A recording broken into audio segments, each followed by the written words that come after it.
Zoom কোনো ক্যামেরায় zoom নেই। এখন ফায়ার চেষ্টা করি।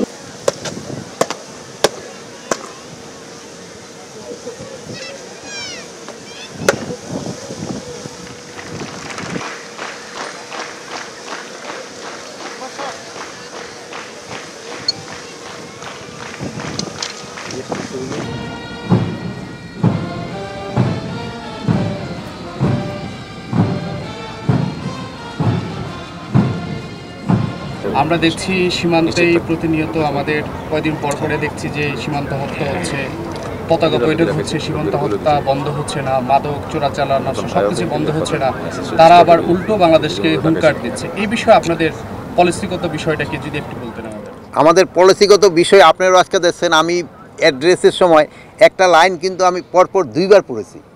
আমার উত্তর হলো ওইটাই। একটু যদি হ্যাঁ, আমার উত্তরটা ওইটাই যে বিজেপিকে অর্ডার করা হয়েছে তারা যেন কোনো সময় কোনো অবস্থায় পিঠ না দেখায়, বুকটা পিছনে দেখায়। কি হুঙ্কার দিচ্ছে এবং কি হুঙ্কার, তারাও কিন্তু কোনো যারা যেই ধরনের হুঙ্কার দিচ্ছে আমরাও কিন্তু এর চেয়ে বেশি প্রতিউত্তর দিচ্ছি।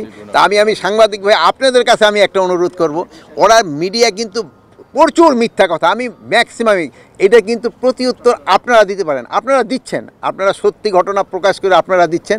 এই ক্ষেত্রে আপনাদের আরও সোচ্চার হতে হবে, আপনারা দিয়ে যাচ্ছেন, আপনারা সত্যি ঘটনা প্রকাশ করে যাচ্ছেন, এই জন্য আপনাদের অনেক অনেক ধন্যবাদ। আপনারা যদি আরও বেশি প্রচার করেন এটা কিন্তু আমাদের জন্য, দেশের জন্য, জাতির জন্য, জনগণের জন্য, সবার জন্য ভালো।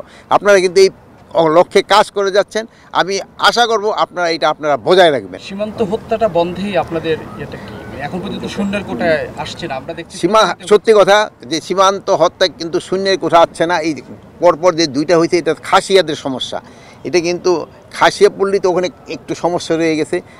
এই পারও খাসিয়া আছে, ওই পারও খাসিয়া আছে, এবং এই খাসিয়ার অনেক সময় এই পার থেকে ওপারে ক্রস করে যায়, এবং নিজেদের ভিতরে একটা শত্রুতা আছে, ওইটা অনেক সময় তারা উদ্ধার করে না। ফেলানি হত্যা থেকে শুরু করে আমরা দেখেছি অনেক হত্যা হচ্ছে বাংলাদেশি নাগরিকদের, কিন্তু সেই বিষয়ে আমরা তারা যতটা বাংলাদেশের নাগরিকদের হত্যা করছে আমরা শুধু পতাকা বৈঠক দেখছি, আমরা কিন্তু আসলে অন্য বিষয়গুলো আমরা দেখছি না। তো আপনারা কি চাচ্ছেন? আমরা চাই যে তারা সীমান্ত হত্যাটা বন্ধ হয়ে আসে, তারা সীমান্ত হত্যা যেন বন্ধ করে আসে, বন্ধ করে এই জন্য কিন্তু আমরা সর্বাত্মক চেষ্টা চালিয়ে যাচ্ছি। সর্বাত্মক এখন এই যে লাস্ট যে 2টা হত্যা হয়েছে, এই 2টা কিন্তু বিএসএফের মাধ্যমে না, এটা হয়েছে লোকালদের মাধ্যমে, মানে নিজেদের ভিতরে 2 গ্রুপের অন্তকন্দ এই 2টা ছিল।